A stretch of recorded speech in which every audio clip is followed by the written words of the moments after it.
हे यूरोसिमन्स, तो आज अपन लोग बात करने वाले हैं अर्थ के एटमॉस्फेयर और मून के एटमॉस्फेयर के बारे में, और इन दोनों के बीच क्या डिफरेंस है वो सब भी जानेंगे।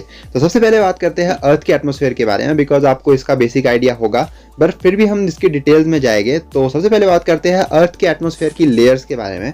तो जो सरफेस से सबसे नजदीक लेयर है उसका नाम है ट्रोपोस्फेयर, फिर आता है स्ट्रेटोस्फेयर जिसका ओजोन लेयर भी एक पार्ट है, और फिर आता है मेसोस्फेयर, फिर आता है थर्मोस्फेयर, और फिर आता है एक्सोस्फेयर।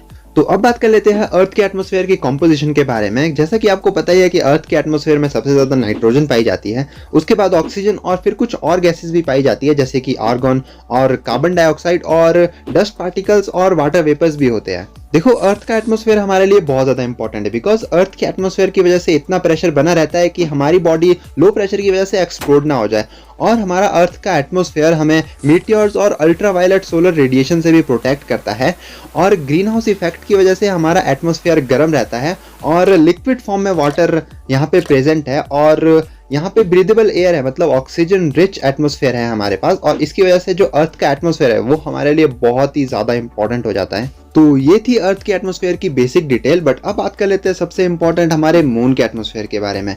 तो मून पे काफ़ी ज़्यादा डेंस एटमॉस्फेयर तो नहीं है, बट काफ़ी थिन सा एटमॉस्फेयर है। तो अगर हम मून के एटमॉस्फेयर की कॉम्पोजिशन की बात करें तो वहाँ पे पाई जाती है यूजुअली हीलियम, नियॉन और आर्गन, बट वहाँ पे थोड़े अमाउंट में सोडियम, पोटाशियम और हाइड्रोजन भी है। एज मून के एटमॉस्फेयर पे काफी ज्यादा थिन एटमॉस्फेयर है, तो मून के एटमॉस्फेयर के लेके कुछ पॉइंट्स बाहर आते हैं। तो सबसे पहला पॉइंट है lack of weather. That means वहाँ पे वेदर से रिलेटेड कोई भी फिनोमिना हमें देखने नहीं मिलता, जैसे कि क्लाउड्स, विंड्स। इस वजह से आपने सुना होगा कि जो नील आर्मस्ट्रॉन्ग के जो फर्स्ट स्टेप था वो अगले कुछ मिलियंस ईयर तक वहाँ पे वैसे ही रहने वाला है, बिकॉज वहाँ पे विंड्स नहीं चलती है और ऐसा कुछ भी नहीं है जो उसको इफेक्ट करे।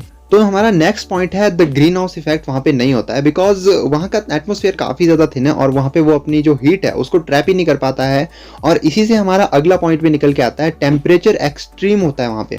मतलब दिन के टाइम वहाँ पे टेम्परेचर 127 डिग्री चला जाएगा, और वही टेम्परेचर रात के समय -173 डिग्री चला जाएगा। तो हमारा नेक्स्ट पॉइंट है कि मून के एटमॉस्फेयर में ब्रीदेबल एयर ही नहीं है। दैट मीन्स हमारे एस्ट्रोनॉट को वहाँ जाने के लिए स्पेशल सूट्स कैरी करने पड़ते हैं जिसे स्पेस सूट कहा जाता है, और वो हमारे एस्ट्रोनॉट को प्रोटेक्ट करता है वहाँ के लेस प्रेशर से और अल्ट्रावायलेट सोलर रेडिएशन से प्रोटेक्ट करता है। वहाँ का टेम्परेचर बहुत ही ज़्यादा एक्सट्रीम है तो वो उससे प्रोटेक्ट करता है, और हमारे एस्ट्रोनॉट्स को ऑक्सीजन प्रोवाइड करता है, और इसी स्पेस सूट की मदद से वो एक दूसरे से कम्युनिकेट भी कर पाते हैं। तो ये जो 4 पॉइंट्स मैंने मून के एटमॉस्फेयर को लेके बोले हैं, इनके पीछे मेजरली 2 ही रीजन है। वो है कि मून का साइज बहुत ज़्यादा छोटा है, इस वजह से वहाँ की ग्रेविटी बहुत ज़्यादा कम है। अगर मैं और स्पेसिफिक होके बोलूँ तो अर्थ के कंपैरिजन में 1/6 है, और वहाँ पे मैग्नेटिक फील्ड भी नहीं है बिकॉज उसका साइज बहुत ज़्यादा छोटा है। तो अगर हम अर्थ के और मून के एटमॉस्फेयर की डेंसिटी के बीच कंपैरिजन करें तो जो अर्थ के एटमॉस्फेयर की डेंसिटी है वो है 10⁻19 मॉलिक्यूल्स पर क्यूब सेंटीमीटर, और जो मून के एटमॉस्फेयर की डेंसिटी है वो है 10⁻6 मॉलिक्यूल्स पर क्यूब सेंटीमीटर।